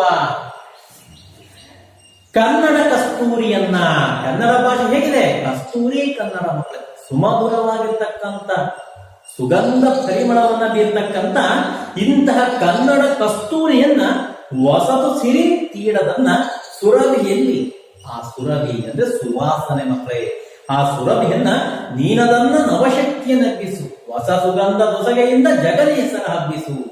ಕವಿ ಹೇಳ್ತಾರೆ, ತನ್ನ ಮರೆಯ ಕಂಪನರಿಯ ದದನೆ ಹೊರಗೆ ಹುಡುಕುವ, ಮೃಗದ ಸೇಡು ನಮ್ಮ ಪಾಡು ಪರನ ನುಡಿಗೆ ಮಿಡುಕುವ. ಮಕ್ಕಳೇ, ತನ್ನ ಶ್ರೇಷ್ಠತೆಯನ್ನೇ ತಿಳಿದುಕೊಳ್ಳಲಾರದ ನಾವುಗಳು ಆ ಶ್ರೇಷ್ಠತೆಯನ್ನ ಬೇರೆ ಕಡೆ ಹುಡುಕುವಂತಹ ವ್ಯರ್ಥ ಪ್ರಯತ್ನವನ್ನ ನಾವು ಮಾಡ್ತೇವೆ ಅಂತಕ್ಕಂಥ ಒಂದು ವಿಚಾರವನ್ನ ಗೋವಿಂದ ಪೈಗಳಲ್ಲಿ ಹೇಳ್ತಾರೆ ಮಕ್ಕಳು. ಕನ್ನಡ ಕಸ್ತೂರಿಯನ್ನ, ಕನ್ನಡ ಭಾಷೆ ಅಂತಕ್ಕಂಥದ್ದು ಕಸ್ತೂರಿ ಭಾಷೆ, ಅಷ್ಟು ಕಸ್ತೂರಿ ಪರಿಮಳದಂತಹ ಒಂದು ಮೃದುವಾಗಿರ್ತಕ್ಕಂಥ, ಹಿತವಾಗಿರ್ತಕ್ಕಂಥ, ಸುಮಧುರವಾಗಿರ್ತಕ್ಕಂಥ ಭಾಷೆ ಅಲ್ವೇ? ಅದರಿಂದ ಹೇಳ್ತಾರೆ ಮಕ್ಕಳೇ, ಕನ್ನಡ ಕಸ್ತೂರಿಯನ್ನ ಹೊಸತು ಸಿರಿ ತೀಡದನ್ನ, ಸುರಭಿಯಲ್ಲಿ ಇನ್ನದನ್ನ ನವಶಕ್ತಿಯನ್ನೆಬ್ಬಿಸು. ಆ ಕನ್ನಡ ಭಾಷೆಯ ಸುಗಂಧ ಪರಿಮಳವನ್ನ ನೀನು ಜಗತ್ತಿನೆಲ್ಲೆಡೆ ಪಸರಿಸು, ಹಬ್ಬಿಸು ಅಂತೇಳಿ ಕವಿಗಳಲ್ಲಿ ಹೇಳ್ತಾರೆ ಮಕ್ಕಳೇ. ಹೊಸ ಸುಗಂಧ ದೊಸಗೆಯಿಂದ ಜಗದಿ ಹೆಸರ ಹಬ್ಬಿಸು. ಹೊಸ ಸುಗಂಧ ದೊಸಗೆಯಿಂದ, ಹೊಸ ಸುಗಂಧ ಭರಿತವಾಗಿರ್ತಕ್ಕಂಥ ಒಂದು ಕನ್ನಡ ಭಾಷೆ ಎಂಬ ಪರಿಮಳವನ್ನ ಇಡೀ ಜಗತ್ತಿನ ತುಂಬೆಲ್ಲ ಹಬ್ಬಿಸುವ ಪ್ರಯತ್ನವನ್ನ ಮಾಡು, ಹಬ್ಬಿಸು ಅಂತೇಳಿ ಕವಿಗಳು ಇಲ್ಲಿ ಕನ್ನಡ ತಾಯಿಯನ್ನ ಕೇಳ್ಕೊಳ್ತಾ ಇದ್ದಾರೆ ಮಕ್ಕಳೇ. ನಂತರ ಮುಂದುವರೆದು ಹೇಳ್ತಾರೆ ಮಕ್ಕಳೇ, ನೋಡ್ಕೊಳ್ಳಿ, ನಮ್ಮೆಲೆಯಂ ತಾಯಿ ಬಲಿಸು. ತಾಯಿ, ಕನ್ನಡ ತಾಯಿಯೇ, ಕನ್ನಡ ಮಾತೆಯೇ, ಭುವನೇಶ್ವರಿ ದೇವಿಯೇ, ನಮ್ಮೆದೆಯಂ ತಾಯಿ ಬಲಿಸು. ನಮ್ಮ ಎದೆಯನ್ನ, ಕನ್ನಡಿಗರ ಮನಗಳನ್ನ, ಕನ್ನಡಿಗರ ಹೃದಯವನ್ನ ಬಲಿಯುವಂತೆ ಮಾಡು, ಗಟ್ಟಿಗೊಳ್ಳುವಂತೆ ಮಾಡು. ಎಲ್ಲ ಕನ್ನಡ ಹೃದಯಗಳೆಲ್ಲವೂ ಸಹ ಒಂದಾಗುವಂತೆ ಮಾಡು. ಎಲ್ಲರ ಬಾಯಲ್ಲಿ ನೆಲೆಸು. ನೋಡಿ ಮಕ್ಕಳೇ, ಎಲ್ಲರ ಬಾಯಲ್ಲಿ ನೆಲೆಸು. ಯಾಕೆ ನೆಲೆಸ್ಬೇಕು ಎಲ್ಲರ ಬಾಯಲ್ಲಿ? ಕನ್ನಡ ಭಾಷೆ ನೆಲೆಯುವಂತಾಗಬೇಕು ಅಲ್ವೇ? ಕನ್ನಡ ತಾಯಿಯೇ ಎಲ್ಲರ ಬಾಯಿಯಲ್ಲಿಯೂ ಸಹ, ಎಲ್ಲ ಕನ್ನಡಿಗರ ಬಾಯಿಯಲ್ಲಿಯೂ ಸಹ ಕನ್ನಡ ಭಾಷೆಯೇ ಮಾತನಾಡುವಂತಾಗಲಿ ಅಂತೇಳಿ ಕವಿಗಳು ಇಲ್ಲಿ ಹಾರಿಸ್ತಾರೆ, ಕೇಳ್ಕೊಡ್ತಾರೆ ಮಕ್ಕಳೇ.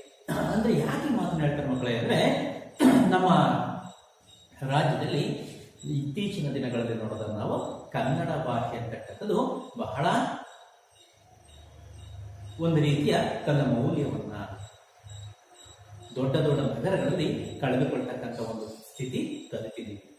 ಉದಾಹರಣೆ ಮಕ್ಕಳೇ, ಬೆಂಗಳೂರು ಹೋದ್ರೆ ನಾವು ಬೆಂಗಳೂರಿನಲ್ಲಿ ಎಲ್ಲಿ ನೋಡಿದ್ರು ಸಹ ಬರೀ ಇಂಗ್ಲಿಷು, ತಮಿಳು, ತೆಲುಗು, ಬರೀ ಬೇರೆ ಪರಭಾಷೆಗಳ ಒಂದು ಪ್ರಭಾವವೇ ಜಾಸ್ತಿ ಆಗಿದೆ ಅಲ್ವೇ? ಒಂದು ಕಾನ್ವೆಂಟ್ ಆಗಲಿ, ಎಲ್ಲಾ ಇಂಗ್ಲಿಷ್ ಮೀಡಿಯಂ ಕಾನ್ವೆಂಟ್ಸ್ಗಳು ಅಲ್ವೇ? ಈ ರೀತಿ ತನ್ನ ಒಂದು ಮಹತ್ವವನ್ನ, ಕನ್ನಡ ಭಾಷೆಯ ಮಹತ್ವವನ್ನೇ ತಿಳಿಯಲಾರದಂತ ಜನ ಅನ್ಯ ಭಾಷೆಗಳಿಗೆ ಮನಸೋತಾ ಇದ್ದಾರೆ. ಅದಕ್ಕೆ ಕೇಳ್ಕೊಳ್ತಾರೆ ಇಲ್ಲಿ ಗೋವಿಂದ ಪೈಗಳು, ನಮ್ಮೆದೆಯಂ ತಾಯ ಬಲಿಸು. ಕನ್ನಡ ತಾಯಿಯೇ ನಮ್ಮ ಎದೆಗಳನ್ನ, ಕನ್ನಡಿಗರ ಮನ ಹೃದಯಗಳನ್ನ ಬಲಿಯುವಂತೆ ಮಾಡು. ಎಲ್ಲರ ಬಾಯಲ್ಲಿ ನೆಲೆಸು. ಎಲ್ಲ ಕನ್ನಡಿಗರ ಬಾಯಿಯಲ್ಲಿಯೂ ಸಹ ಕನ್ನಡ ಭಾಷೆಯೇ ಬರುವಂತಾಗಲಿ. ನಮ್ಮ ಮನಮನೊಂದೇ ಕಲಸು. ನೋಡಿ ಮಕ್ಕಳೇ, ನಮ್ಮ ಮನಮನೊಂದೇ ಕಲಸು. ನಮ್ಮ ಮನ ಅಂದ್ರೆ ಮನಸ್ಸುಗಳು ಅಲ್ವೇ? ನಮ್ಮ ಕನ್ನಡಿಗರ ಮನಸ್ಸುಗಳೆಲ್ಲವನ್ನು ಸಹ ಬೆರೆಯುವಂತೆ ಮಾಡು.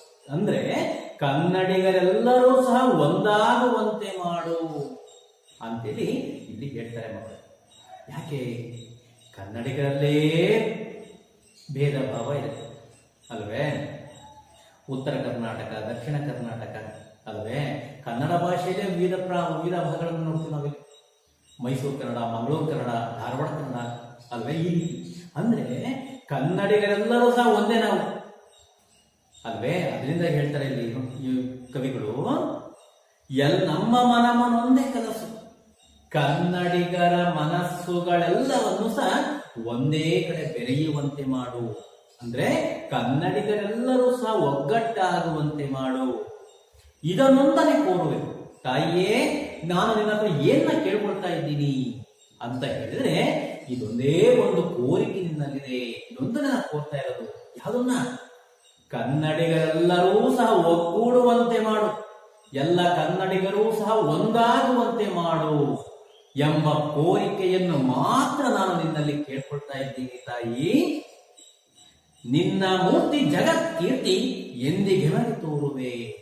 ನಿನ್ನ ಮೂರ್ತಿ ಅಂದ್ರೆ ನಿನ್ನ ಭಾಷೆಯ ಮೂಲಕ, ನಿನ್ನ ಸಾಹಿತ್ಯದ ಮೂಲಕ ಕನ್ನಡ ತಾಯಿಯೇ ಈ ಒಂದು ಕನ್ನಡದ ಮಹತ್ವವನ್ನ, ಕನ್ನಡ ಭಾಷೆ, ಕನ್ನಡ ಮಣ್ಣು, ಕನ್ನಡ ನಾಡು, ಕನ್ನಡದ ಸಂಸ್ಕೃತಿಯ ಒಂದು ಮಹತ್ವವನ್ನ ಜಗತ್ಕೀರ್ತಿ, ಇಡೀ ಜಗತ್ತಿನಲ್ಲೇ ಕೀರ್ತಿಯನ್ನು ದೊರೆಯುವಂತೆ ಮಾಡ್ತೇನೆ ಹೇಳ್ತಾರೆ ನೋಡಿ. ನಿನ್ನ ಮೂರ್ತಿ ಜಗತ್ಕೀರ್ತಿ ಎಂದಿಗೆಮಗೆ ತೋರು.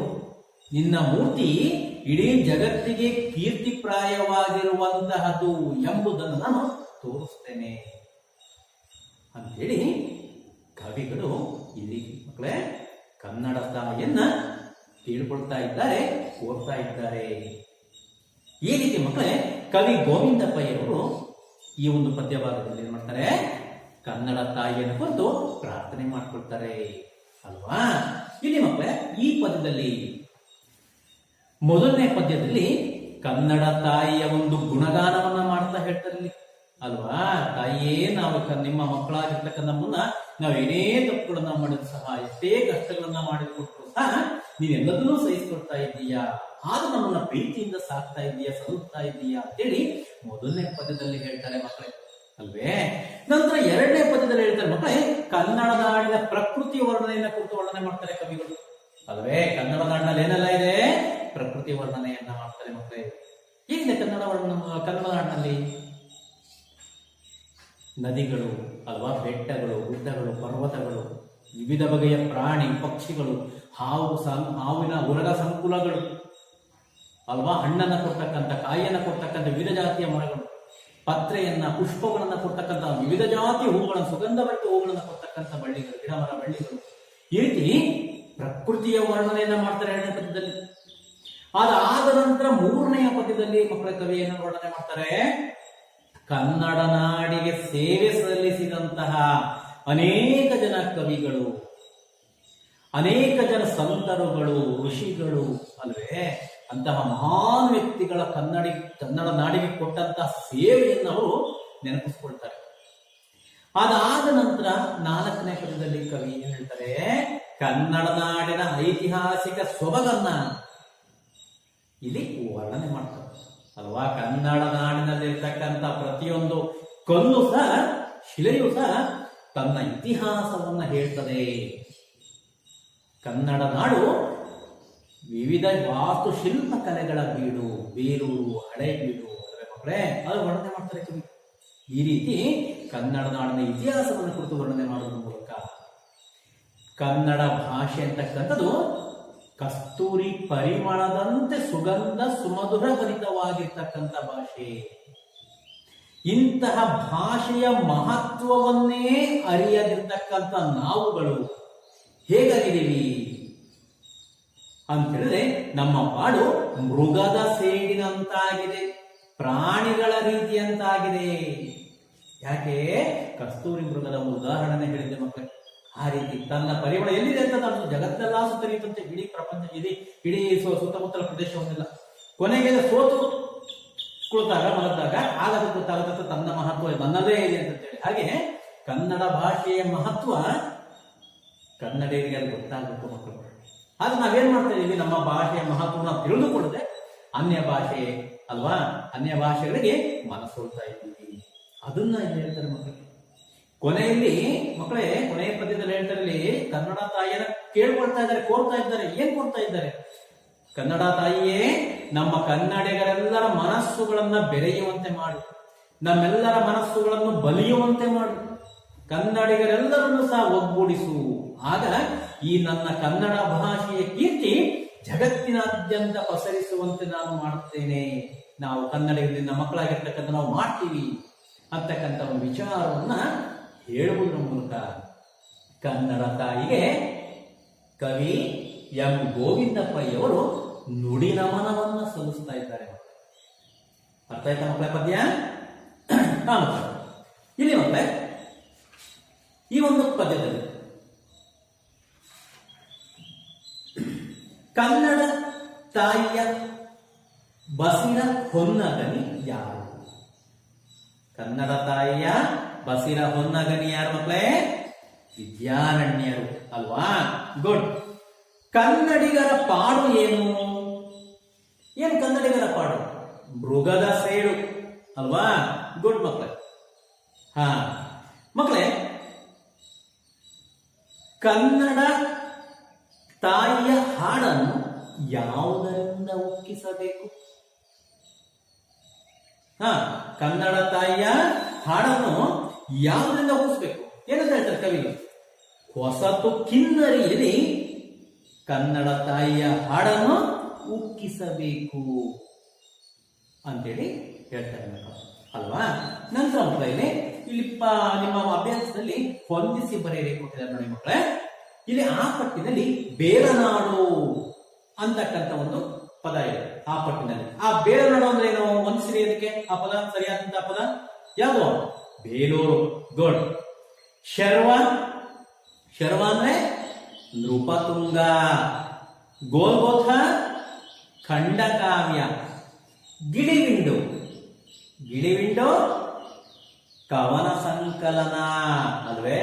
ಗುಡ್ ಮಕ್ಕಳೇ. ಬಿಟ್ಟ ಸ್ಥಳ ಇದೆ ನೋಡಿ, ಹರಸುದಾಯ ಡ್ಯಾಶ್ ಕಾಯಿ. ಅಲ್ಲಿ ಡ್ಯಾಶ್ ಏನು ಉತ್ತರ ಬರೀಬೇಕಲ್ಲಿ? ಸುತರ. ರೈಟ್ ಮಕ್ಕಳು. ಎರಡನೇ ನೋಡ್ಕೊಳ್ಳಿ, ಹಾಲು ಹರಿವ ಡ್ಯಾಶ್ ಭೂಮಿಗಿಳಿದೆ. ಅಲ್ಲಿಗೇನು ಉತ್ತರ? ಡ್ಯಾಶ್ಗೆ ದಿವಂ. ಹಾಲು ಹರಿವ ದಿವಂ ಭೂಮಿಗಿಳಿದೆ. ನೆಕ್ಸ್ಟ್ ಮಕ್ಕಳೇ ಮೂರನೇದು, ಜೈನರಾದ ಪೂಜ್ಯಪಾದ. ಮುಂದಕ್ಕೆ ಉತ್ತರ ಕೊಂಡಕುಂದವರ್ಯರ. ಗುಡ್, ಅದು ಉತ್ತಮ. ನಾಲ್ಕನೇದು, ಡ್ಯಾಶ್ ಸೇಡು ನಮ್ಮ ಪಾಡು. ಯಾವ ಸೇಡು? ಮೃಗದ. ಮೃಗದ ಸೇಡು ನಮ್ಮ ಪಾಡು. ಗುಡ್ ಮಕ್ಕಳು.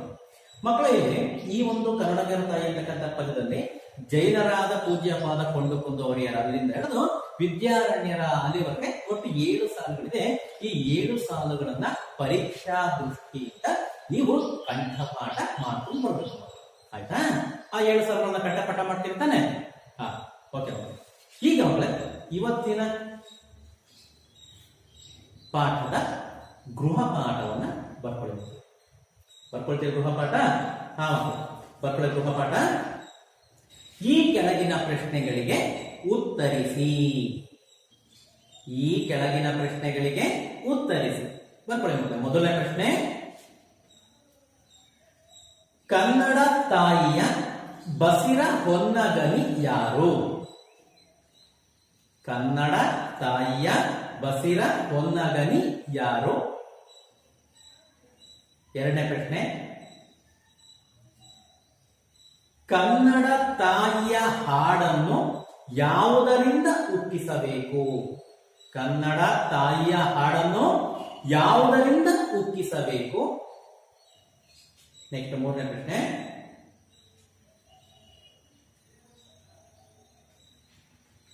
ಕನ್ನಡದ ಕವಿಶ್ರೇಷ್ಠರ ಹಿರಿಮೆ ಏನು?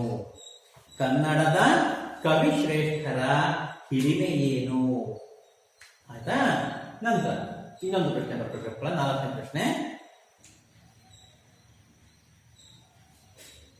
ಎಂ ಗೋವಿಂದ ಪೈ ಅವರ ಪರಿಚಯ ಮಾಡಿಕೊಡಿ. ಪರಿಚಯ ಮಾಡಿಕೊಡಿ. ಆಯ್ತಾ ಮಕ್ಕಳೇ? ಹಾ ಮಕ್ಕಳೇ, ಇಷ್ಟು ಈ ಒಂದು 4 ಪ್ರಶ್ನೆಗಳನ್ನ ಗೃಹಪಾಠಕ್ಕೆ ಬರೆದುಕೊಂಡು ಜೊತೆಯಲ್ಲಿ ಪದ್ಯ ಕಂಠಪಾಠಕ್ಕೆ ಇರುವಂತಹ 7 ಸಾಲುಗಳ ಪದ್ಯವನ್ನ ಕಂಠಪಾಠ ಮಾಡಿಕೊಂಡು ಮಕ್ಕಳೇ ನಾಳೆ ಬಂದು ತೋರಿಸಿ ಮಕ್ಕಳೇ. ಆಯ್ತಾ ಮಕ್ಕಳೇ? ಎಲ್ಲರಿಗೂ ಧನ್ಯವಾದಗಳು.